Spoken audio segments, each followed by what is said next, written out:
வாழை மட்டை சாறு 3 தேக்கரண்டி, தேவையான அளவிற்கு தேங்காய் எண்ணெய். இப்பொழுது அரச இலை, மாவிலை, பூவரசம் இலை மற்றும் பூவரசம் பூ இந்த பொருட்களை நன்றாக தீயிட்டு கொளுத்தி சாம்பலாக்கி வைத்துள்ளோம். அடுத்ததாக வாழை மட்டையை நன்றாக இடித்து சாறு எடுத்து வைத்து கொள்ளவும். இந்த தைலம் தயார் செய்வதற்கு 100 மில்லி தேங்காய் எண்ணெயை ஒரு பாத்திரத்தில் எடுத்து லேசாக சூடேற்றவும். தேங்காய் எண்ணெய் லேசாக சூடேறிய பின் 3 தேக்கரண்டி வாழை மட்டை சாறு சேர்க்கவும்.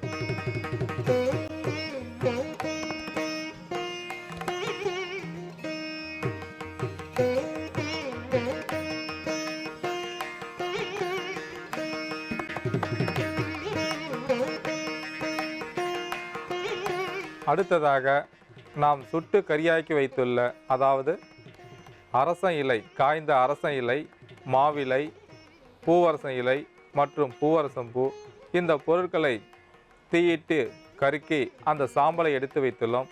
அந்த சாம்பலில் 1 தேக்கரண்டி அளவிற்கு எண்ணெயில் சேர்க்கவும்.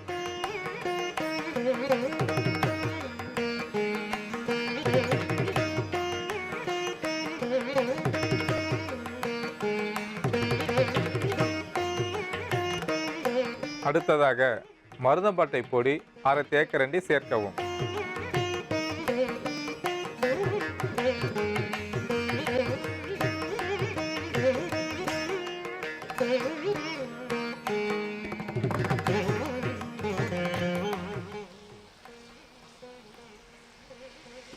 இந்த தைலத்தில் வாழை மட்டை சாறை சேர்த்துள்ளோம்.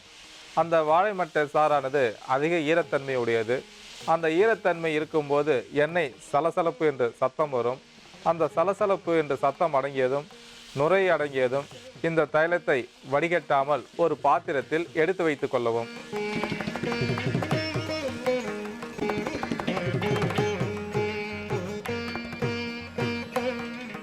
இந்த தைலம் தயாராகிவிட்டது.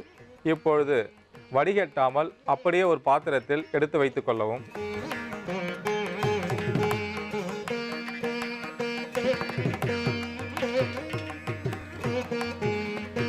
தீக்காயத்தால் அதிக பாதிப்படைந்தவர்கள் இந்த தைலத்தை எடுத்து அந்த தீக்காயத்தின் மீது லேசாக பூசி வரும்போது அந்த தீக்காயம் உடனடியாக ஆறும். அந்த தோலிற்கு ஒரு நல்ல நிறத்தை கொடுக்கும். ஒரு அழகான தோல் அமைப்பை பெறுவதற்கு இந்த மருந்து அதிக அளவில் பயன்படக்கூடியது. இந்த தைலத்தில் சேர்ந்துள்ள பொருட்கள் தோல் பகுதியை பாதுகாக்கவும் தீக்காயத்தால் ஏற்பட்டுள்ள அந்த எரிச்சலை போக்குவதற்கும் அதிக அளவில் பயன்படக்கூடியது. அன்பான நேயர்களே, தீக்காயத்தால் பாதிப்படைந்தவர்கள் இந்த தைலத்தை பயன்படுத்தி பயனடையுமாறு அன்பார்ந்த நேயர்களே, அடுத்ததாக நாம் எடுத்துக்கொண்ட பொருள் நாய்க்கடுகு. அதாவது நாய் வேலை, நல்வேலை, தைவேலை என்று பல வகையான மூலிகைகள் உண்டு. இதில் நாய் வேலை என்பது சிறிய அளவில் இலை இருக்கும், மஞ்சள் நிற பூக்களையும் கொத்தான காய்களையும் உடையது. அதாவது வெண்டைக்காய் சிறிய அளவில் இருந்தால் எப்படி இருக்குமோ அதை போன்று அந்த நாய்க்கடுகு காயானது இருக்கும்.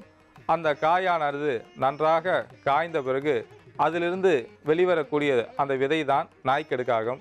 இந்த நாய்க்கடுகானது வயிற்றில் உள்ள புழுக்களை வெளியே தள்ளக்கூடியது.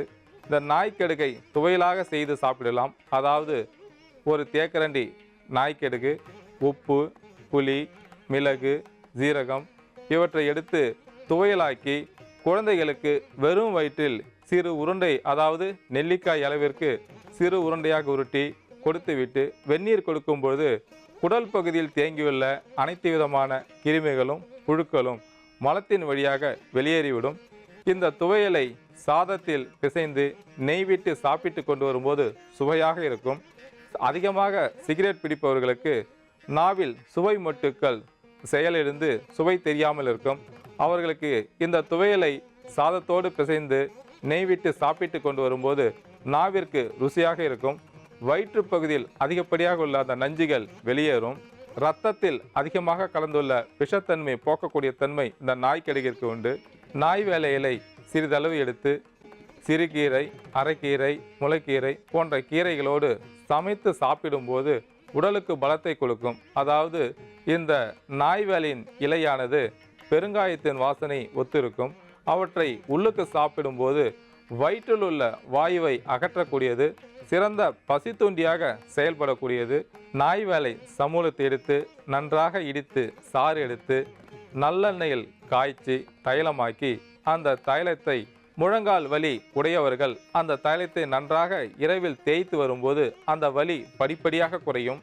நாய்க்கடுகானது வயிற்றில் உள்ள புழுக்களை கொள்வதற்கும் ஒரு பசித்துண்டியாக செயல்படுவதற்கும் ஒரு ஆரோக்கியமான உடல்நிலை பெறுவதற்கும் மிகவும் உதவியாக இருப்பதால் நாம் நாய்க்கடுகையும் எடுத்து வைத்துள்ளோம். அடுத்ததாக நாம் எடுத்துக்கொண்ட பொருள் விளக்கெண்ணெய். ஆமணுக்கு செடியில் வெள்ளாமணுக்கு, செவ்வாமணுக்கு என்று 2 வகைகள் உண்டு. இந்த ஆமணுக்கில் பச்சை நிறமாக இருக்கக்கூடிய ஆமணுக்கு அந்த விதையிலிருந்து எடுக்கக்கூடிய எண்ணெய் விளக்கெண்ணெயாகும். செவ்வாமணுக்கு மஞ்சள் காமாலைக்கு மிகச்சிறந்த மருந்தாக செயல்படக்கூடியது. மஞ்சள் காமாலை நோயால் பாதிக்கப்பட்டவர்கள் கீழா நெல்லி, ஆமணுக்கு இலை, மஞ்சள் கரிசாலை இவற்றை சமன் எடையாக எடுத்து விடுதுபரமாக்கி அவற்றை மோரிலே கலக்கி காலையில் வெறும் வயிற்றில் சாப்பிட்டு கொண்டு வரும்போது காமால நோய் அறவே தீரும். பித்த பைக்கு பலத்தை கொடுக்கக்கூடியது. கல்லீரலில் ஏதேனும் பாதிப்பு இருந்தால் அந்த கல்லீரல் பாதிப்பிலிருந்து அந்த கல்லீரலை காக்கக்கூடியது. உடல் வலி, கைகால் வலி இருப்பவர்கள் ஆமணுக்கு இலை, வெற்றிலை, உத்தாமணி இலை, நுணா இலை, நொச்சி இலை இவற்றின் சாறுகளை எடுத்து புங்கன் எண்ணெயில் காய்ச்சி தைலமாக்கி அந்த தைலத்தை உடல் முழுவதும் பூசி ஊற வைத்து வெந்நீர் விட்டு குளிக்கும் போது உடல் வலி அறவே தீரும். ஒரு உடல் அசதி இருந்தால் உடனே தீரும். ஒரு உடலுக்கு சுறுசுறுப்பை கொடுப்பதற்கும் ஒரு ஆரோக்கியமான உடல்நிலை பெறுவதற்கும் இந்த தைலம் அதிக அளவில் பயன்படக்கூடியது. முகவாதம், பாரிசவாதம் உடையவர்கள் இந்த தைலத்தை நன்றாக தேய்த்து வெந்நீர் விட்டு குளிக்கும் போது அந்த வாத நோய் அறவே தீரும்.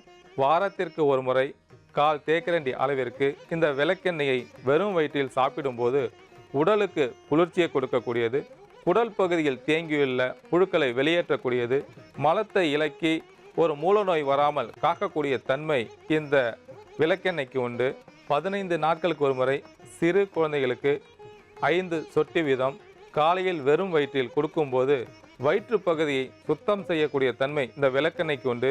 இதற்கு தனியாக பேதி மாத்திரை என்று வாங்கி கொடுக்க வேண்டாம். இந்த விளக்கெண்ணெயே அந்த வயிற்று பகுதியை சுத்தம் செய்யக்கூடியது.